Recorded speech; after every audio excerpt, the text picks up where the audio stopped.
Welcome back to Moreno Boxing. It's your boy Carlos Moreno. I'm here as a host. Yes. I'm the host. The big boy host chair. On the Sizzle with none other than Mr. Bizzle. We got Joe Show. What are you saying? Sizzle is a podcast where Joe explores many topics relevant to, to his study, his field, which is psychology.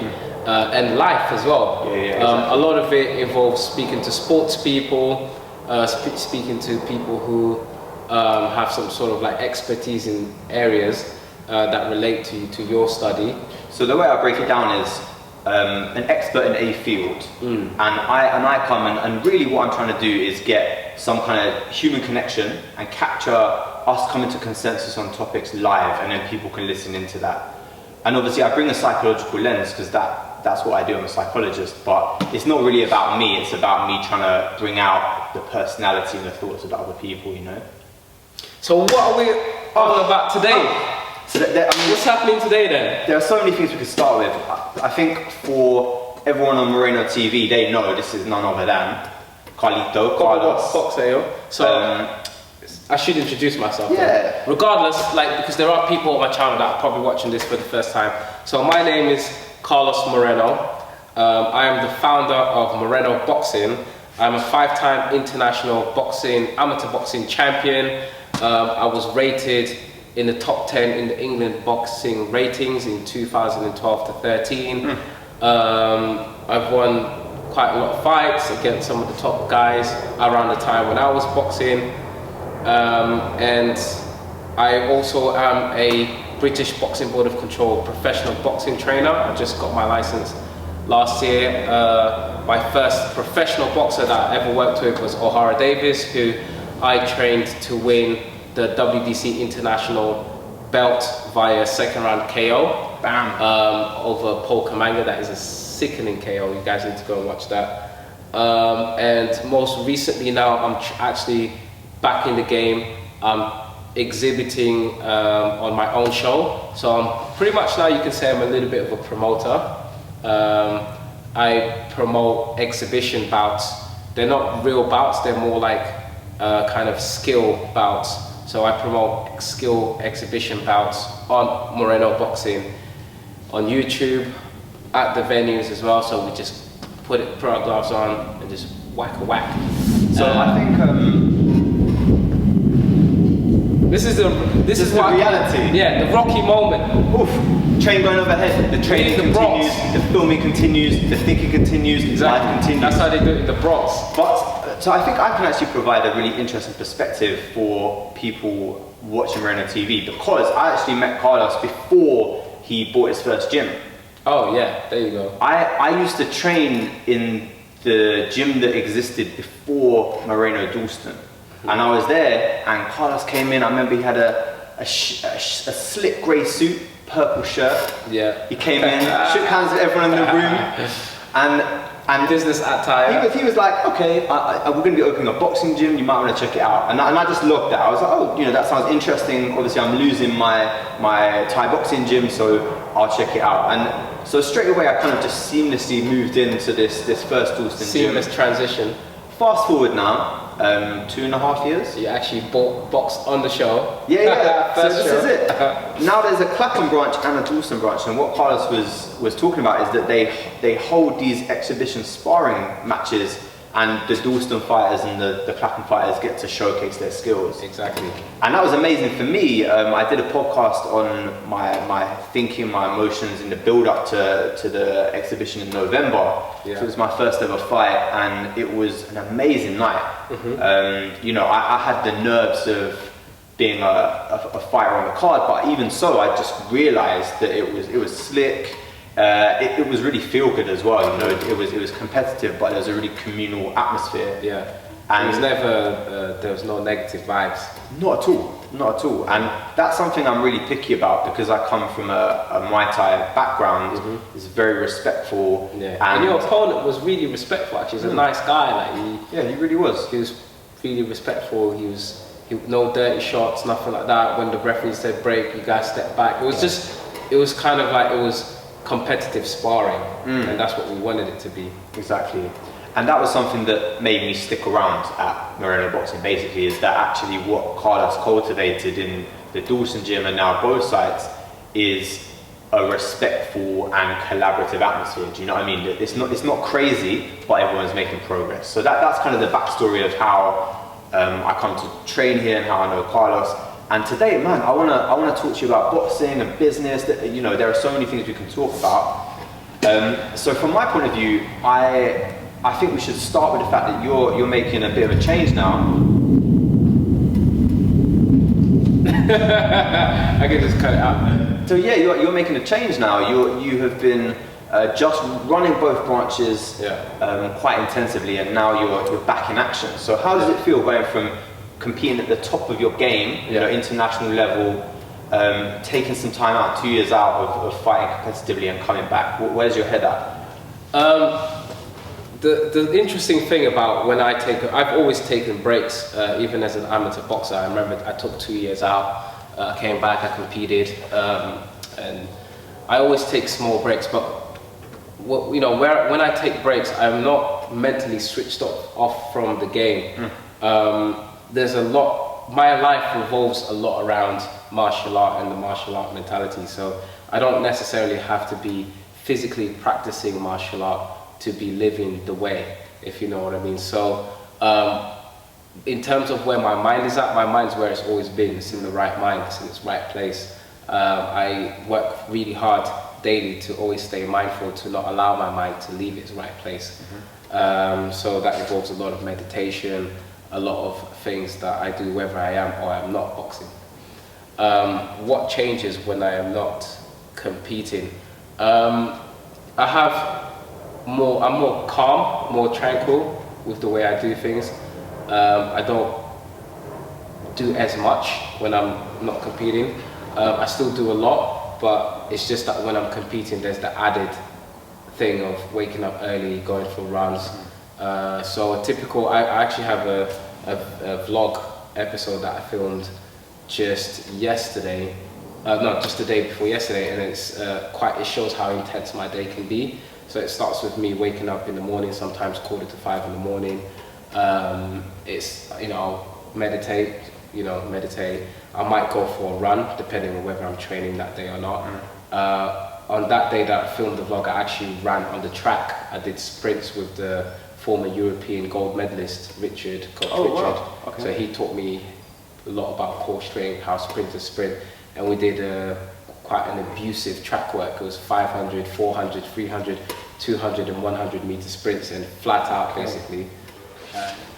So when I was reading this book, Grit, I started feeling slightly overwhelmed because I kept thinking, if this is what it takes to get to that level, I don't know because I'm already working hard, I already feel like I'm doing a lot, and never mind everything that I do, but I actually run the business on my own. I don't have partners, I don't have investors.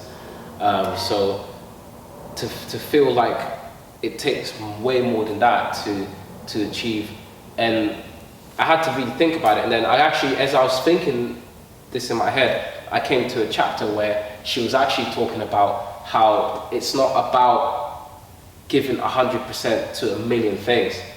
It's about prioritization. It's about understanding what you're trying to achieve. So it's actually, it goes through hierarchies of goals. So you have your main actualization goal, which is the goal that you're trying to achieve, that if you don't do anything else in your life, but you do that, like you've made it, you're happy. And then underneath that, what is that for you? I need to think, do you know what? I'll tell you that in a second. Okay. So that's at the top. That's at the top, right?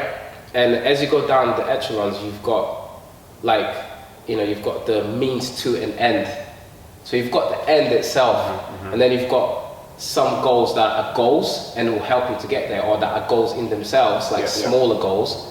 And then you've got underneath that means to an end, which is like a lot of the stuff that we do, they're just a means to an end. But we could get confused and we think that they're the actual goals, when sometimes they're not. And sometimes we get stressed out if we don't hit those marks, but you're not supposed to hit all those marks. When you're talking about the lower echelon, and you've got all those 100 different marks you're trying to hit, you're going to miss a few. But if you hit 60-70% and then you can elevate to the next level, that will help you towards self-actualization. That's what you're trying to do. Now, I'll answer your question. What is my goal? I don't actually have a goal per se, specifically, but my purpose, you know, I thrive off purpose, is to inspire people through boxing. So to inspire people in many different ways, whether it's being here on this channel and sharing my experiences, sharing my viewpoints, whether it's teaching technique, whether it's putting on more classes at the gyms for people to come and make use of them to improve their lives, whether it's showcasing talent, showcasing my skills on when I sparred the guy at Islington Boxing Club, shout out Islington Boxing Club. I didn't just spar with him and nothing. Like, we had a chat. Like, I sparred him last year, and he basically said to me, "I've never seen someone throw a jab that fast, that technical. I couldn't get past your jab." And he had a horrible time last year. Come back this year, he's national champion, and he comes to me and he's like, "Yo, I just gotta say, since sparring with you, all I've been doing is practicing my jab."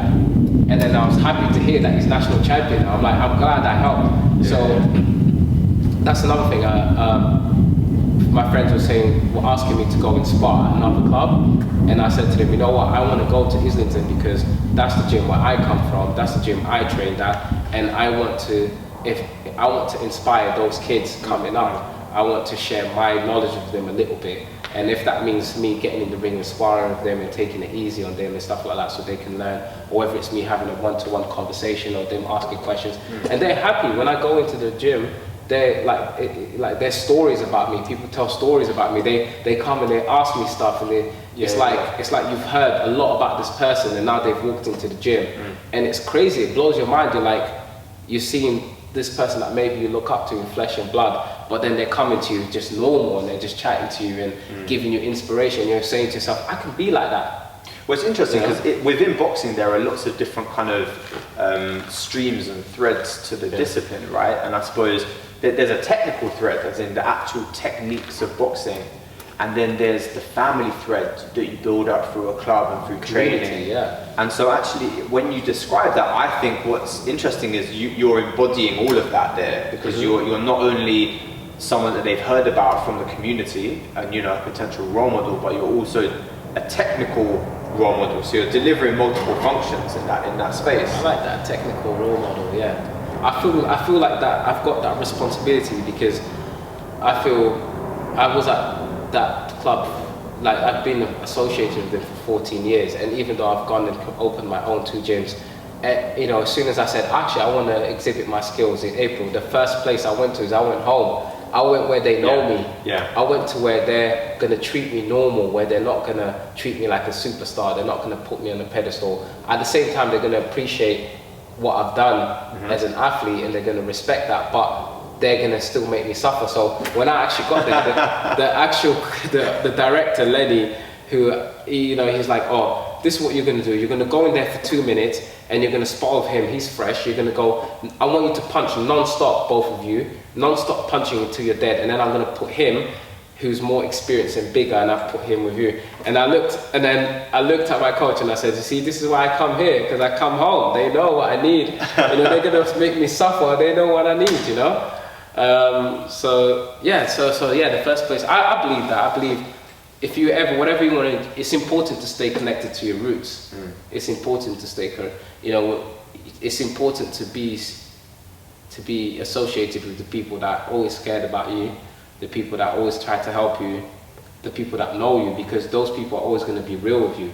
They're always going to remind you of what it took for you to get where you need to get. And for me to be able to walk into Islington Boxing Club and feel the love from everyone, have all the respect, and be able to you know, spar and have a great atmosphere, and it's just incredible. It's amazing to still have that, you know, and that gives me confidence. That shows me how far I've come, but it also shows me how far I want to go. Yeah, I really like the way that you framed having a single purpose, and the way that Duckworth kind of breaks down the fact that you might have like day-to-day goals that are means to an end. Because I was just thinking, like, I've met a few world-class athletes.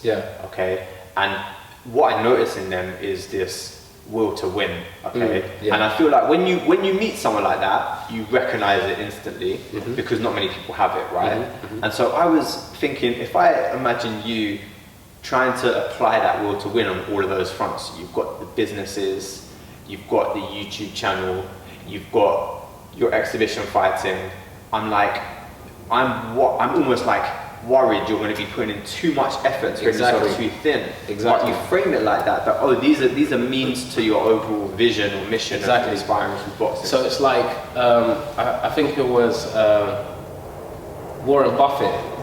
He posed a question to his driver, his limousine driver, and he asked his driver, he said, so what's your goal, what's your aspiration in life? Do you want to be driving me around forever?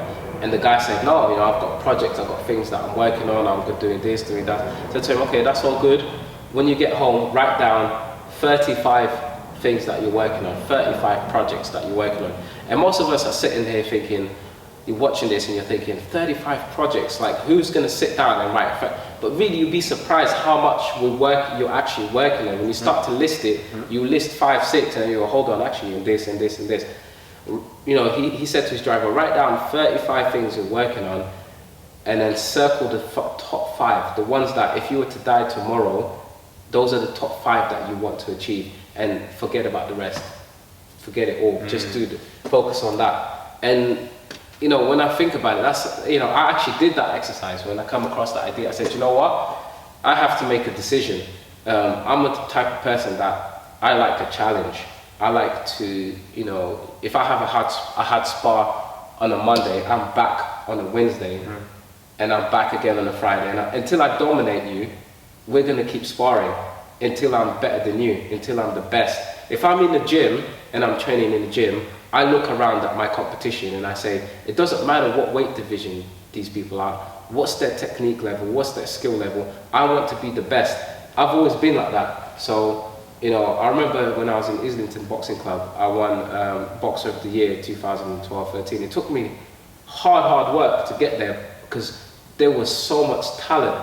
They had so much talent that year. That same year, there was 4 of us ranked top 10 in England. That 1 year.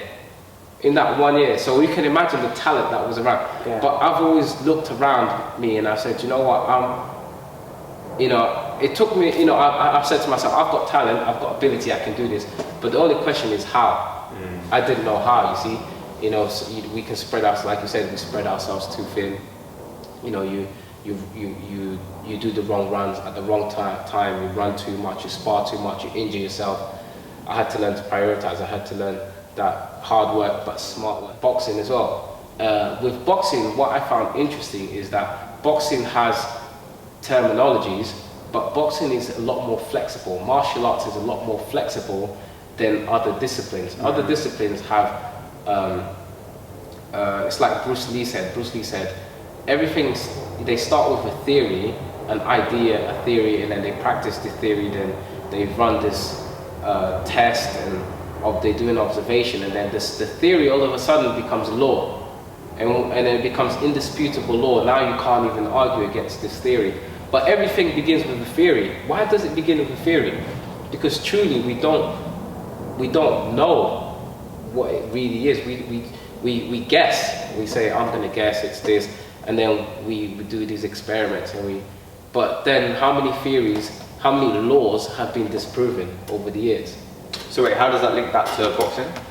With boxing, it's the same thing. With boxing, it's like, so when I came into boxing, I found there's a lot more flexibility because the laws were more relaxed as opposed to other disciplines, right? The laws were more relaxed. So it's more of a case of, okay, we have this schema of information, we have this kind of like way of doing things, but we also understand individual differences very well. We understand that the human body can do certain things that not everyone can explain, and the way that we learn martial arts is different. I have different attributes. I might have fast twitch muscles or slow twitch muscles, or I might be having more power, or I might have a better tall or short. Yeah, so I felt at home with martial arts. It was that flexibility allowed me to be at home, and it shows. Evidently, it shows in the sense that I've got my own YouTube channel where I explore my own theories about, I have my own conversations, I even create my own terminologies to explore these ideas, you know, and you've got other, shout out to other coaches like Barry Robinson, who always have their own crazy terminologies, but they're not laws. No, it's so true. They're not irrefutable truths, right? And so I love that. So we've just taken essentially like academia and the compartmentalization of knowledge, and then we've taken boxing, and in a way you can completely run with this analogy, because in boxing there's the aim, right? What you're aiming to discover is how to win that fight. And then within that, there are different routes that you can approach that. You know, so you might be a counter puncher, or you might be aggressive, or correct. You know, whatever your best case is, you might apply that and then reflect on it and be like, I want to try a different technique. And then you have, similar to what you're describing with, you know, sociology and medicine, biology, you have different camps spring up, and they're like, we think this is the best way to understand the world. So then, you know, you might have Floyd Mayweather saying, I think the best way to understand the world of boxing and winning is with being defensive. And then you might have, you know, Robert Garcia being like, I think the best way to achieve it is with a completely different style, which is, you know, more pressure based or whatever. And you come up with shorthand terminology associated with the camps, right? So, you know, with Barry, the one that always sticks in my head is like Occupy Wall Street or Control is Fun. And what's really cool about that is that those catchphrases, like you said, they hold a whole lot of like implicit knowledge. So you're like, okay, exactly, that's Occupy Wall Street. Now I immediately know from that, you know, you're trying to block off other people's hands. You're trying to, you know, so you might be using hand control, so you have to be thinking about range. So you know, you might be using it for defense or offense. So there's this whole kind of like schema of technique and associated knowledge with this captured in this one phrase. So I really like the way that you did that, and it reminds me of something that I came out of my participants' interviews in my research, which is when coaches in these boxing interventions are using boxing as a way to analyze life. So, you know, they might be saying, in this technique, you're learning something which is applicable to life. So, for example, we're training the jab, and the jab is about probing. So, in the same way that you probe with the jab before you commit with the right hand, you might, with a job interview, do some research on the company before you write out the cover letter. And they would be directly applying a technique to life, but then equally they'd be applying life to techniques. So they'd be saying, okay, let's think about why you don't just shout at people and say mean things, because it's the equivalent of throwing all your punches in the first minute and getting gassed out, or getting angry and then losing your head. And so they're using boxing as a microcosm to analogize about life and giving people strategies to get ahead and understand the world around them. So I think, you know, potentially you could do that with any discipline, but I think it's really cool to use that framework and see how it helps you understand things. Correct. Yeah, indeed. There's so much. I mean, there's like, I've got so many. That's why I'm writing. I have to write because the book. It's just. Every couple of days I've got some new, you know, awareness of something, and I just want to explore it. So what is the book? Tell people. Or like a little teaser. It's just, I haven't got a fixed title, but basically my idea and understanding is that boxing can be split into many elements, but the main three that I split it into is the condition element, which is the fitness, the technical element, and then the strategic element. The condition element is your fitness, your training, your physical ability and composition. Your technical element is the skill. I feel like I've explored a lot of both through my career and on my YouTube channel. I teach a lot of technique. I've trained my body to crazy fitness levels. And I do explore some strategic elements, but I don't feel like it's something that I'm able to express without writing it. I feel that the strategic element is so vast that it requires time. It requires a lot of explanation, a lot of examples, and it's something that can be applied to many different aspects. So there are many different strategies, and this is the thing about, if I'm going to wrap it all up in terms of like, not the interview, but if I'm going to wrap the whole idea up until now of what I've learned through martial arts, is that you could train really hard, right? You could train really hard, be really, really fit. You could have all the great techniques, and then you get in the ring and something happens and you lose, right? And then everyone's left stunned and they don't understand.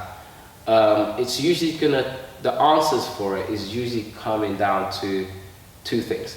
It's gonna come down to strategic element, which is usually when fighters get beat, they usually, aside from conditioning or strength, power, speed, and all that stuff, and aside from technical ability, luck is another thing, but that's an element also. Taking the wrong fights and getting beat, that can be bad luck. Taking fights at the wrong time, that's just got to be smart. But the strategic element is. So you were talking about this, the physical, the technical, and the strategic, and I think that as well as the mental aspect you talked about in terms of, and what I'm projecting onto that is decision making in the ring. But I also think there's a psychological layer, and when I think about the training that goes on in the gym, you train your body to be fit, you train techniques so that you're efficient, and you have that procedural memory, so it's kind of thoughtless in terms of action, and you also prepare a game plan, the strategy for a fight. But I do wonder whether gyms train the psychology of a fighter. They don't. And I think that's. I mean, I don't know anything about preparing a world-class fighter for a fight yet, but from a psychologist's point of view, I think that training the psychology of a fighter is huge, because if you can increase confidence and reduce nerves, then you're going to see more actioning of what is planned. So I suppose that's my take on it. Is I would add a psychological layer, and I know that sports psychologists exist, so there is some recognition that this is a phenomenon. So I can say a few things regarding that. So I'm gonna go a little bit deep because I'm very kind of like philosophical with things. The nature of most of our conflicts is our inability to accept the duality of things, the duality of life. And you're gonna have to explain that. So that's the kind of the outcome of not being able to accept the grayness, almost the grayness of life creates most of our conflicts. And so it's our borderline behavior, our borderline attitude to want to see the world in black and white sometimes that creates that conflict, because the world isn't just black and white. And so this is why I quickly switched on and realized that most knowledge comes from one branch, from one source, and what we've done with it is we've compartmentalized it because we have an inability to understand things without separating them from certain realities. So you will find that you can take an idea or a concept, put it into one story or one narrative, and it makes complete sense, and then you take that, put it into a completely different narrative, and it still makes sense. Mm-hmm. But we can't comprehend that, so we fight and we argue with each other and we say mine is better than yours. Mm-hmm. We can't understand two can be right. There can be two answers for one thing. Mm-hmm. It's hard. The human brain struggles to understand that. It struggles to understand that sometimes 2 + 2 is 4, but 3 + 1 is also 4, right? And even though we understand it mathematically, when it comes to other disciplines, we struggle with that idea. I don't know where that comes from. That's something that I'm trying to evaluate in my life, and trying to understand why it's like that. That's something that I fight against. I try not to be discriminative, and I'm not talking about race or gender or anything. I'm just talking about, I try not to have preferences in life. I try not to say this is good and this is bad, to the point where even I try to discard with morality, but still try to do the right thing.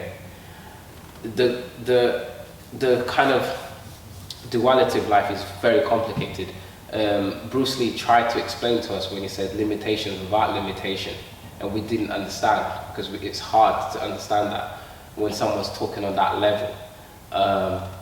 Technique without technique, knowledge without knowledge, right? How do we understand things like that? Well, people have been studying the mind for centuries, right, in different cultures. Like if we look at Buddhists, they've been looking at how the mind works. They've basically been doing first-hand studies on their own minds. They sit down and they observe their minds, and they look at it and they say, okay, what is my mind doing right now, and is it good, is it bad? And they do it to a point where they don't even discriminate. They don't say good or bad, but they just observe and they just are. That's something that is very powerful, but it's something that we struggle with. When we're talking about a fighter getting into the ring to fight, I talk a lot about this in my book as well, so just giving a bit. When we talk about fighters getting in the ring to fight, I talk about the concept of the fighter being in observation of himself. And I talk about it in relation to fear. So I say, the way I understand fear sometimes is, I talk about other things too, but this is one idea. I imagine myself as a fighter. I'll go into the ring and I step into the ring and I'm about to fight and engage in battle. But then there's a spectator watching, right? She's watching, or whoever's watching, and they feel excitement, but they don't feel fear because they're not in danger. They're not going to get attacked. They're not going to feel the punishment. I observe myself in battle in the same way that the spectators would be observing me. So that's how I remove myself from the attachments of not negative, but just the attachment of certain overwhelming emotions such as fear and confusion and things like that. So when I'm actually boxing, I'm just observing myself in motion, in action. I'm not actually discriminating and saying, oh, that punch was good, that was bad. I'm just enjoying it. I'm enjoying the process and I'm just going through it. I'm not trying to win so far as I'm just trying to get better. I feel like there are two elements to that I really like. The first is that obviously you've reached a point with your technique that it is so procedural. You don't have to actively think, I need to jab now. So, that first enables you to dissociate like that. But the second thing that's really interesting is that it really, and this is kind of goes back to what you're saying in terms of like boxing off knowledge, right? But it really reminds me of things that you learn about if you do a mindfulness-based stress reduction course, or do a cognitive behavioral therapy course. You'll learn about observing the feelings in your body and then connecting them to the thoughts that they're triggering in your mind, and it does place you in that observer role, and in doing that it means that you're less caught up in the power of that feeling or that thought, and it means that you're more able to make a positive choice kind of in terms of your emotional regulation. And so I can imagine that if you are employing that kind of technique in the ring, in the heat of the action, it will mean that you are you're more loose and you're letting things just flow out. And so what's really interesting is that's a technique that you've built up over your career as an elite level fighter. Come to me now, and I've had one fight and I've been boxing for 2.5 years, so it's a completely different life experience. But what I did in preparation for my fight was continuing to meditate and visualize how I was going to be when I entered the ring, how I walked to the ring, how I got into the ring, and all I wanted to do in terms of placing myself in the best situation possible, approaching that, was just to be in the moment with it. And so if you watch the video on Moreno TV of my fight, you'll see when I come out and the music's playing, I'm like looking around to the crowd. And actually, when I look that back now, it looks like I'm like trying to be cocky or whatever it is. And actually, all I'm doing is in the moment being like, let me look around and see who is in the room. Present, Let me just be right here with it. And so then when I got in the ring, I was completely comfortable with being in the ring. And I feel like what that meant is that I was less tense. And it's really interesting to acknowledge the thread of truth there between my experience and your experience in terms of like being in the moment.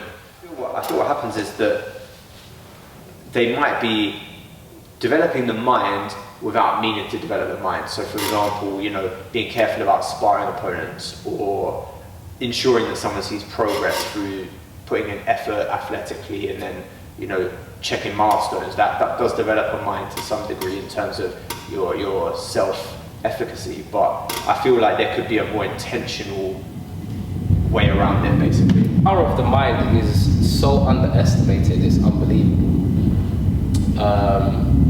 And that's the shame of it. The shame of it is that we place a lot of emphasis on physiological, and sometimes we pay attention to the emotional as well.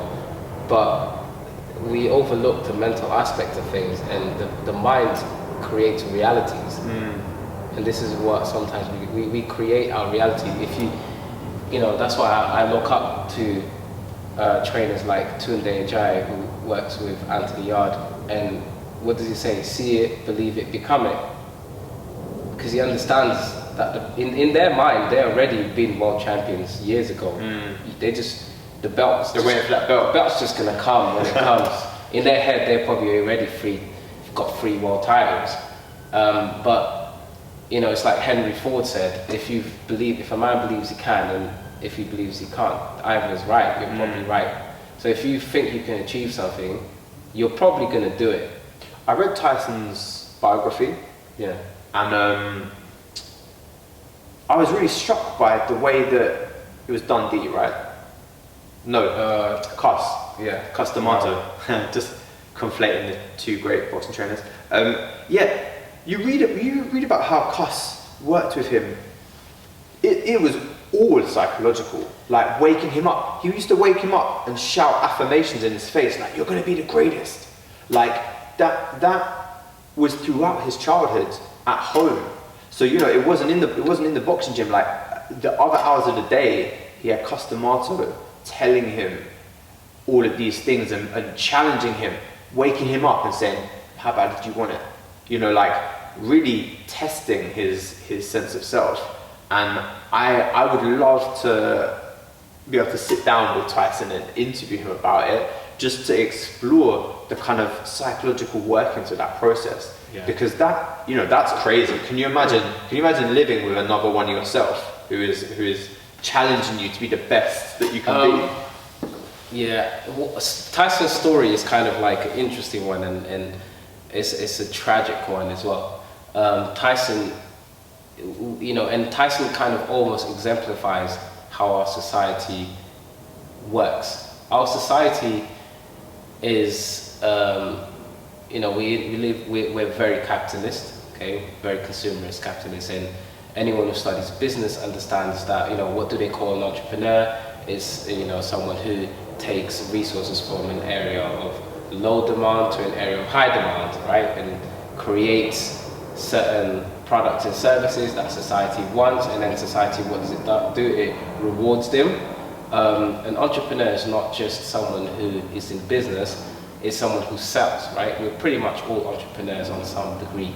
Well, we sell ourselves daily. Exactly. Right? Tyson sold the world this heroic, fearsome warrior, almost like a Conan barbarian type of image that as men, I feel like a lot of us fed off of that. We fed off of that power, that masculinity, right? He sold that to us.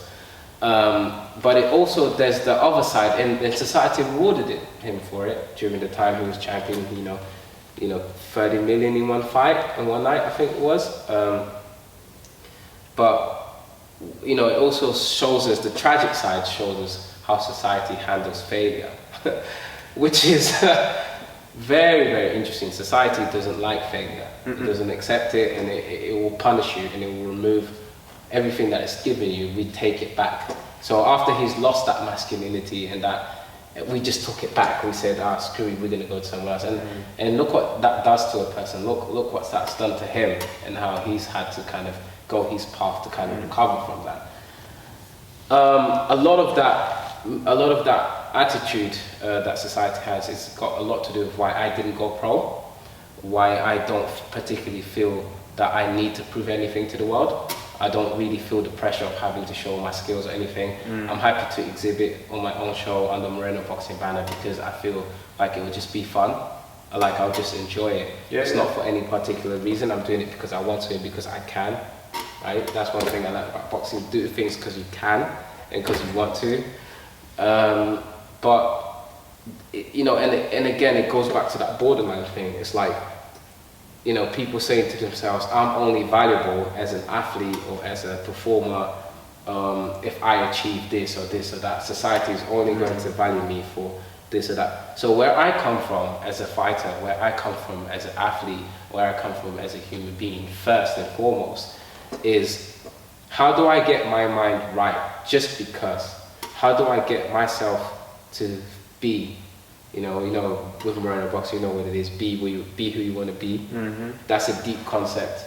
It's not do what you want to do. It's not say what you want to say. It's not act how you want to act. It's just be who you want to be. Yeah. It's just about being, baby. And I feel like sometimes we get too caught up in being valued for what we say, for what we do, for what we achieve, and not for who we are, right? So I believe there's great power in knowing first and foremost who you are, discovering yourself, win or lose, accepting. Like one thing that helped me clear my mind before fights was accepting the reality that I could very well lose those fights and being okay with that and just still doing my best. And it helped me that if I did lose, I just moved on from it and just went and took on the next challenge, no biggie. Discarding with the ego, you know, putting the ego aside so it doesn't talk to you in the middle of the fight. It's not saying, that jab is rubbish, you see, I know you could. So, you know, it's for me as a fighter, as a martial artist, the way that I look at boxing and, you know, it's just deeper. It's a lot deeper than just getting in the ring and performing and showboating and stuff. What about when you're at home on your own?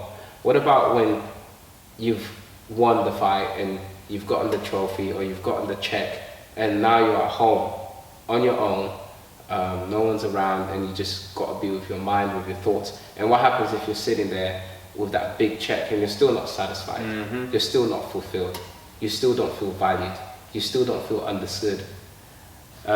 So yeah, man, it's deeper for me. It's deeper than that. I kind of got a bit lost with. Where we at, man? Help me out, man. So you know what I think we should do? It's a bit cold in here, no?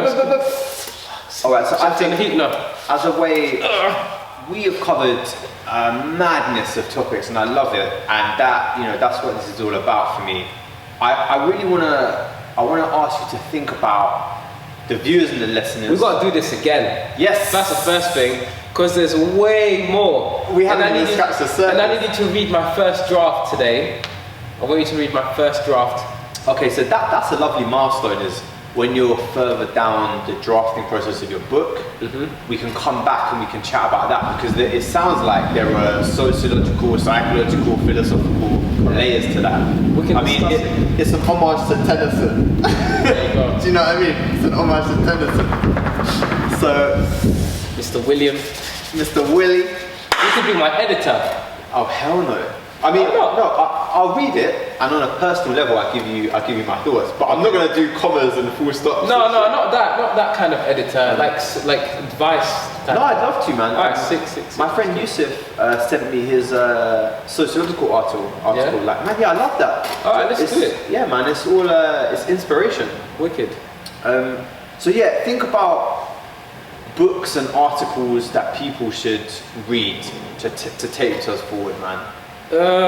Take them. What do you mean? In what sense? Take themselves forward? Well, I know that you do a lot of reading. You consume a lot of knowledge, and so I'm just curious. Like, what would you recommend people think about, or what would you recommend people read?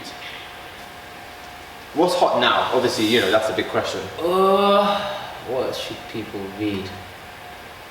I think right now, what I feel is most important now in society, aside from global warming and all that stuff, I think mental health is a big thing, and that's quite commendable that we've got to a point where we're taking mental health that seriously. Depression, anxiety, I think people experience those in varying degrees, but we all have our bouts with them. I'm not really good at recommending things or telling people what they should and shouldn't do. First and foremost, I always try to be honest and genuine and authentic. So that's the first recommendation to people is first, be genuine with yourself, be authentic, and identify what your real genuine needs are, what you're struggling with, where are you lacking, what do you need more of, what do you need less of, do you have any addictions, do you have things that are getting in your way. First, remove the obstacles in your way. First, be honest with yourself. And I think that's, just that step in itself will sort of give clarity. Self-honesty. In terms of books, if anyone wants to, and if anyone's into strategy and really wants to understand strategy as it relates to boxing, I don't think there's anything out there apart from when my book comes out. Sheesh. Plug. You know what it is. So you gotta wait for that one. But if you're into kind of like, I have to be honest, the books that I read, I don't recommend them because they're books that I feel that a lot of people who read books like that end up doing a lot of malice. They end up using that knowledge instead of to create, they use it to destroy and to hurt. So I don't recommend the books that I read. They give you a high level of awareness and they give you a lot of strategic elements that you can use to either help people or harm people. And I feel that the people that I've come into contact that have read those books also and that I've discussed with them, they use it for a lot of malice. So I don't really recommend them. So I'm not going to recommend any books, unfortunately, guys. Keep the secret safe. Yeah. No, I'd recommend like looking into Buddhism. That's what I say. Look into Buddhism, meditate. Self-honesty, You'll find your way. Buddhism, meditation, and Moreno boxing. Yeah. But wrap up. That's your wrap up.